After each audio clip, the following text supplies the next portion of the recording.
The Pious Drunkard and Fornicator. Sultan Murad IV, the Sultan of the Ottoman Empire from 1623 to 1640, would often anonymously go into the midst of the people and see their state. One evening, he felt an uneasiness in himself and the urge to go out. He called for his head of security, and out they went. They came to a busy vicinity and found a man lying on the ground.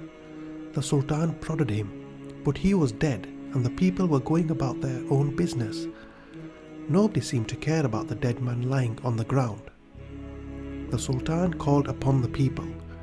They didn't recognize him and asked him what he wanted.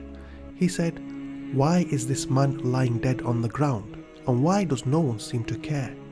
Where is his family?" They replied, "He is so and so, the drunkard and fornicator." The Sultan said, "Is he not from the Ummah of Muhammad sallallahu alaihi wasallam? Now help me carry him to his house." The people carried the dead man with the Sultan to his house, and once they reached, they all left. The Sultan and his assistant remained. When the man's wife saw his dead body, she began weeping. She said to his dead body, "May Allah have mercy on you, O friend of Allah. I bear witness that you are from the pious ones."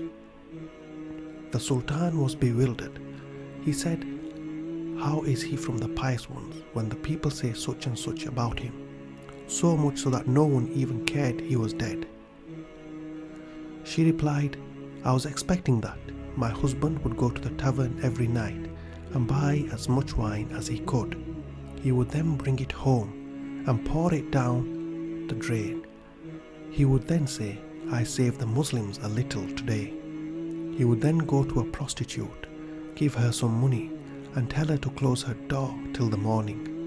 He would then return home for a second time and say, 'Today I saved a young woman and the youth of the believers from vice.' The people would see him buying wine, and they would see him going to the prostitutes, and they would consequently talk about him.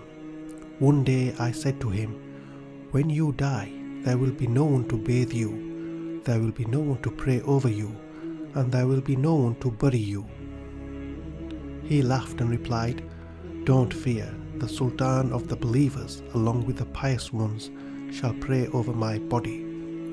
The Sultan began to cry. He said, 'By Allah, he has said the truth, for I am Sultan Murad. Tomorrow we shall bathe him, pray over him, and bury him.' And it so happened that the Sultan, the scholars, the pious people, and the masses prayed over him. We judge people by what we see and what we hear from others. Only if we were to see what was concealed in their hearts, a secret between them and their Lord.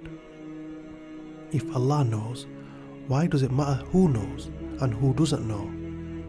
O you who believe, abstain from many of the suspicions.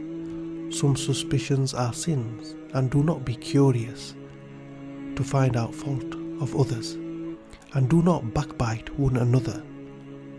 Does one of you like that he eats the flesh of his dead brother? You would abhor it. And fear Allah. Surely Allah is most relenting, very merciful.